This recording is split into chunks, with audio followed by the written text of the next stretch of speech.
Hey guys, Josh here from Mixing Mango, and today I'm doing some fire making in my awesome wolf costume, as you can see.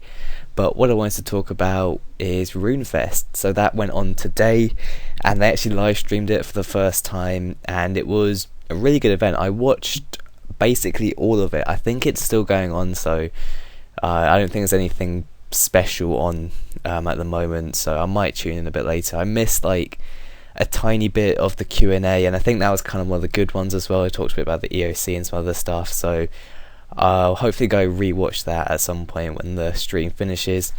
But overall, it was a really good event. So from what I could see, obviously it'd be cool to go to one if they do it again in the future, but just from watching the live stream, there was a lot of information they gave out, which was a lot of it was really cool, so I thought I'd just talk about some of it. The first thing I will talk about is future content, the content they're going to release in 2014, or I think Modmart talked about content for the next 18 months rather than just next year. But I mean, it's quite cool to see they actually have that much content planned already, so there is a lot of things that they want to put in the game, which is always nice to see. And just before I go on to this, it is really awesome to see just how much they do actually care about the game. The only problem I see with it is just they don't communicate enough, and if they could actually show that they actually do know what the game, what they should be doing for the game, then I think that's why they get a lot of hate, because they just don't really communicate, and they're getting better at it. But I think if they do just sort of do a lot more live streams, do a lot more news posts actually about game content and even Q&As and stuff, then I think people probably like Jagex a bit more, because there's a lot of good game content that I saw at RuneFest. So the first thing is the new skill, the inventor skill, which they mentioned, and I'm not fully sure how this works. He didn't go into too much detail, but it's basically a support skill for all the production skills. So it's going to involve basically all the production skills. I think so, mining. Oh, not mining. That's smithing, construction, crafting, stuff like that. So Modmart was saying something about you're in sort of a workshop and you have these locations that basically have loads of resources in them, and then you can sort of put items into these things, and then you get items out. It's really weird. I'm not really sure how it's going to work, but we're going to have to wait until they release more information on it.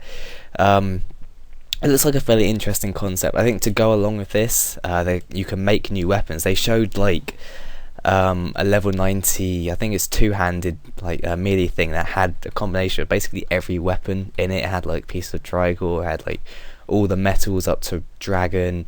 It was actually looked quite cool. So I think you can sort of just make whatever you want, it looks like, really. They're going to be expanding, just you can make weapons and then whatever else goes along with the skills. I'm not really completely sure, but it seems to involve basically every skill. I think another thing to go along with this is the level up my X, which is a really interesting concept. It's basically just leveling up to start with weapons, but I think they also want to add in armors and a lot of stuff like pickaxes and stuff in your tool belt you could level up as well. I think this is part of the inventor skill, and it's stuff for Barrow's equipment, or even just let's say dragon. You could level it up to level 5 with this skill, and then it would increase sort of the power, stuff like that.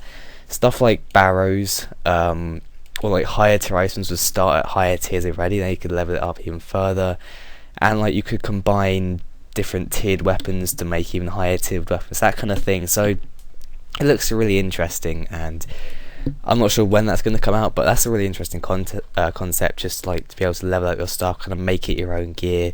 They're also talking about sort of changing appearances and how the weapon works based on what you do in the game. So if you hunt bosses a lot, your weapons would look differently, maybe have special effects towards bosses. Maybe if you PK a lot, then it will look differently as well, maybe give you PK effects, that kind of thing. So that's really cool as well. There was some other stuff quests and Return of Zaros. Zaros is my favourite god. I kind of want to get into the lore a bit more, sort of read up on it, because it's fairly interesting, and Zaros is going to be making a return. They're doing a few quests around Zaros and just like gods in general, which look really good. I can't wait to play those. I'm not sure when all this stuff is coming out, but I'm sure we'll get a new quest every few months, so that is really cool as well. Looking forward to see the Zaros stuff. And I think it said the Zaros quest will be either a master or a grandmaster, so obviously that's a really good one. It's always nice to see high level quests. Also, they're gonna try and do the elf quest fairly soon. Mod Osborne was saying he wants to do it for the 200 quest, but if they can do it sooner, then they will. So finally, the elf quest will be released, and we can get into the Elven City, which I have no idea how to pronounce that, but that's been long awaited. And he said like it's sort of a high level place, so he wants it to be sort of the high level hub kind of thing. So they want to put a G in there, put high level skilling locations in there as well, so it's going to be really nice. Also, player imports, that's another update that's going to be expanded. New weapons, new isles or like islands, new crew, ship upgrades, all of that. So I'm looking forward to that as well, because player imports is just a daily thing I do, and like we're supposed to do, and like you don't really get bored of it. That's what's really cool about it. It's a daily thing. It takes like 5 minutes a day, and it's just got great rewards as well. So it's nice that they are expanding that, and I'm not sure what. Actually, no, they said level 85 rings from player imports, so we can upgrade from like whatever we use currently, like Berserker rings, the World Wakes ring, 6 Day Circuit, even Vigor. I'm not sure what level those kind of things are, but we'll get high level rings for more critical and defense, so that's always nice to see.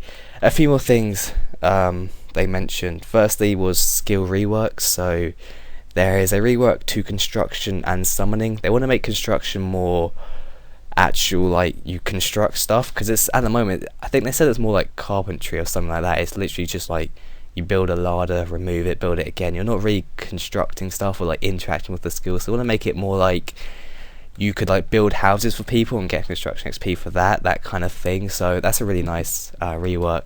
For summoning, I can't quite remember what they were talking about, but they did say they wanted to sort of use level my X for summoning as well, so you could level up your familiars. And I think they sort of want to make familiars more useful. They said something about like they don't want Steel Titans to just like always be the best option. They want to make like different familiars useful for different stuff as well. So I guess having variety is always nice. The only things I didn't like about RuneFest is, firstly, there was a lack of old school. I know they had an old school section, but considering old school is a big part of the game, like I think it's about a third of the community do play old school, well, like 2/3 play RS3, but it is like a massive part of the game, considering it is a third of the players. It's like 15k players on at peak time, so they should have talked a bit more about old school. That was kind of disappointing, especially because we had massive releases like God Wars and PvP World just came out. It would be nice if they did a bit more on that. But the final thing, which was kind of disappointing, sort of relates to old school as well, is they said that they have 179 employees at Jagex, and 13 of them work on microtransactions, and that is just a shocking number. I know earlier, like in a live stream a while ago, Mod MMG said that they have 4 developers on Squill of Fortune, but to think there's 4 developers on old school, and that's all they have, and they just make like, I mean, they've brought back old school. Obviously that was a lot bigger team to bring it back, I think, but just the content they made with old school as well, with the updates, they've got 4 people, yet the Squeal of Fortune and the whole microtransaction team has more than triple that. So it's kind of disappointing they need that many people, and why they can't put more in old school. But yeah, I mean, other than that, RuneFest looked like definitely a great event. There was a lot of information given out, and hopefully we'll see a lot more information on the stuff they talked about in the future. But I hope you guys enjoyed this sort of like just a look at a few of the things there now. So I didn't cover all of them, but just the stuff I could remember, some of the major updates I want to talk about. But I hope you guys enjoyed, and I'll see you later.